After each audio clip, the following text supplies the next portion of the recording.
Good morning mga kalapatids! Napakagandang umaga ngayon mga kalapatids. At ngayon nasa loob tayo at check natin yung ibon kung kumusta na ang kondisyon ni 45 mga kalapatids.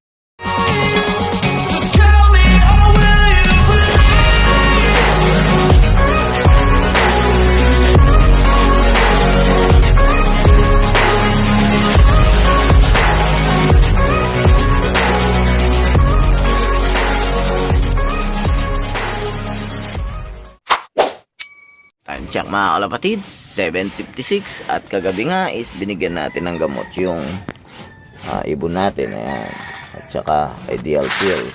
At ngayon iniwalay na natin siya at nasa monitoring box siya. Ngayon titingnan natin kung okay na ang kanyang dumi. Ayun, nandun pa rin sila kasama niya yung asawa niya. Ang problema, naglinis na si Carlo, di natin alam kung may dumi pang natira. At ito yung checkered mga kalapatids. Ito si 44. Malinis na mga kalapatids. Hindi natin mamomonitor. Ayun yun, may akong pala doon sa dulo. May akong pa siyang dumi. Ayun o. Ayun. Ayun, dumi niya. Ayun o. Maliwanag. Maganda na yung tayo ni 44. Maganda na yung dumi niya. Tingnan natin si 45. Ayan, dumi ni 45 mga kalapatids. Ayan o. Very good na si 45 mga kalapatids. At ayan. Ayan siya mga kalapatids. So, hop. Ayan, napakalaking advantage nga na mayroon kang widow box. Mamamonitor mo yung mga ibon mo pagdating mga kalapatids. At yan mga kalapatids. Yan mga kalapatids. At lumabas na nga sila. Pinakawalan na natin sila. Ay, pinalabas na natin sila sa kwakantin. At ito yung dumi ni 45 eh, no? Dumi siya kanina, yun, no? Ayan, dumi ni 45 mga kalapatids. At good condition na siya. Papakainin natin sila maya maya mga kalapatids. Tapos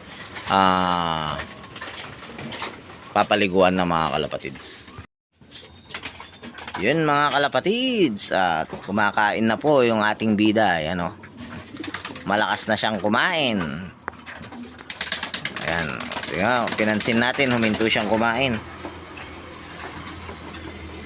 At yan, kain lang ng kain. Okay, pagkatapos mong kumain, papaliguan na kita baka mapreskuhan kayo.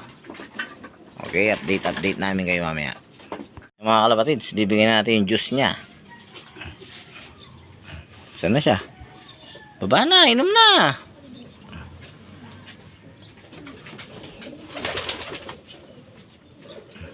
Babay mo nga, Carlo.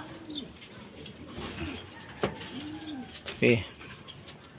Babay natin. Mahihain pa sila eh.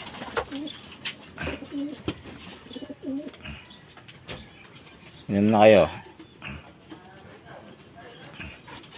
Inom kayo. Malamig na ba?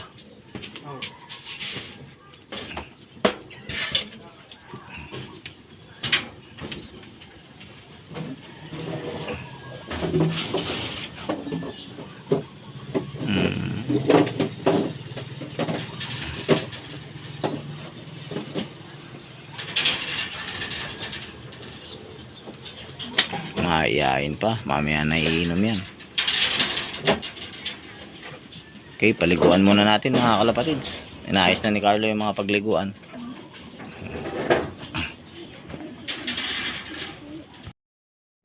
Yun mga kalapatids, at okay na nga si 45. Ngayon mga kalapatids, kukondisyon na pala tayo ng breeder.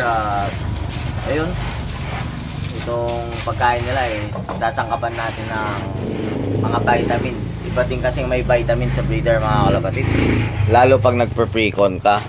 At yun, bibigyan natin ng mga ano ba yung gamot natin na nandito mga kalapatids. So tingnan natin, ito may binigay sa ating kasing vitamin E si Boss Paul.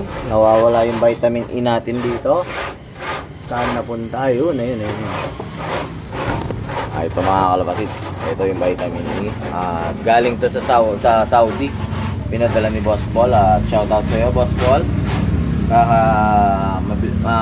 Tumaas yung fertility rate nila mga kalapatids.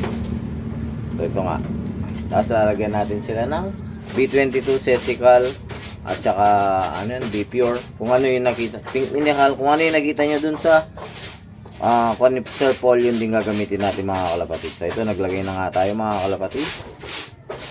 Ayan.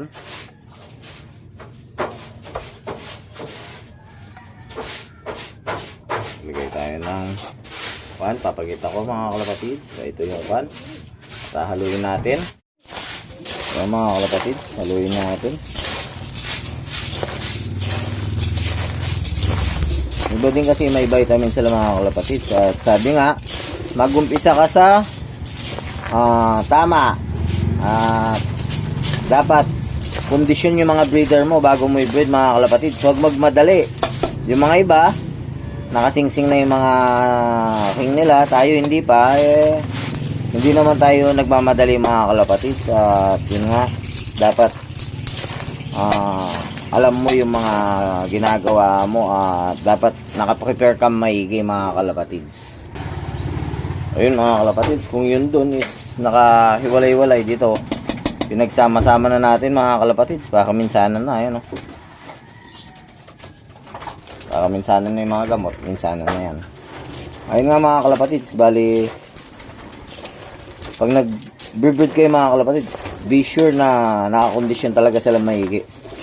Dahil the secret of success start sa breeding mga kalapatids. Huwag kayo magmadali mga kalapatids sa pag-breed. Mas okay na yung mabagal. Sabi nga, slowly but surely. Ayun mga kalapatids, isang tip yan sa paano makakamit ang tagumpay. Ayan. Pero dapat gamitin nyo din yung 21 days conditioning. Alam nyo naman yun, nasa vlog natin yan mga kalapatids. At yung mga kalapatids, papakain ko na ito sa ibon ko at yun. Okay mga kalapatids, mamaya na lang. Mga kalapatids, isa to sa mga breeder natin. Taris ka dyan! Mga breeder na natin na napakaganda. Mawi line yan mga kalapatids. Ano ba masasabi mo? Yan yung mga kalapatids at tingnan nyo yung nangyari. May tumubo siyang pakang kuliti mga kalapatids at yung nga natatakpan na yung mata niya. At yun nga, operahan natin para maalis siya. At sana hindi siya mamatay pag inoperahan natin mga kalapatids. Kailangan natin ng alcohol mga kalapatids, bulak at betadine. At kailangan natin ng Gillette. Ayan mga kalapatids. Ayan, hindi na natin papakita na operahin dahil bawal siya mga kalapatids. Bayayaki tayo kay Facebook. Yan na lang yung papakita na namin yung before. Tapos papakita namin yung after mamaya mga kalapatids. At yun, bago natin bababadan natin sa alcohol para maalis yung madisinfect mga kalapatids. Yan mga kalapatids. At lagyan natin ng alcohol. Then ready na din natin yung bulak. Betadine. Okay mga kalapatids, tirahin na natin. Baka tirahin pa ng iba. A few moments later. Yung mga kalapatids, alis na natin. Ayun yung mata niya. Ayan saan yung mata niya? Ayun. At ayan mga kalapatids wala na. Yung lalagyan pa ng betadine yun mga kalapatids. Ito yung naalis natin ayan mga kumbaga sa cancer o cyst. Ayan mga naalis natin sa mata niya mga kalapatids hindi natin alam paano nilang nakuha yan mga kalapatids. Pero kung may ibon kayo nagkaganyan, pwede yan alisin mga kalapatids. At yun lang nga, ayan okay siya, boy siya. Ayan siya mga kalapatids. At ilan na ako lang huhupa na yung mata niya yan mga kalapatids. At i-update namin kayo. At yun nga, lalagyan natin ng betadine para agad gumaling mga kalapatids. Then okay na siya nun. Update namin kayo pagka humupa na yung maganong mata niya mga kalapatids. At yun mga kalapatids, okay na siya. Ayan, ganyan ang panamawi mga kalapatids. Ito yung tatay ng naglalap winner natin sa RMC OLR mga kalapatids. Yan ang tatay niya. Ayan o. Ayan mga kalapatids, at okay na. Akyat tayo sa taas niyan. Tingnan natin si 45 kung kumusta na siya mga kalapatids. At kanina nga ay okay naman siya, at double check natin ngayon mga kalapatids. Time check 7:14 mga kalapatids. Ito na siya. Ayan o. Wala, tingnan mo. Dito mga kalapatids. Tingnan natin siya. At yun. Okay. Okay na siya mga kalapatids. Ayan o. Buong buo na yung katawan niya mga kalapatids. Buo na siya. Yung mga kalapatids, at marami siyang kinain. Para sigurado, bibigyan din natin sila ng ideal. Hinulog niya yung panghuli niyang pakpak. Bigyan natin siya ideal mga kalapatids.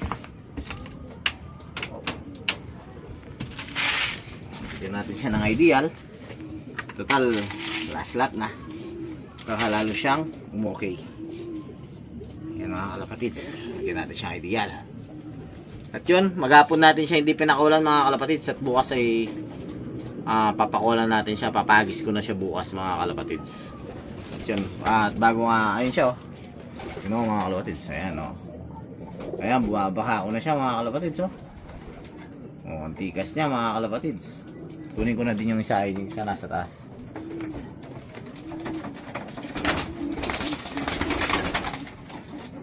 Ito yung isa mga kalapatids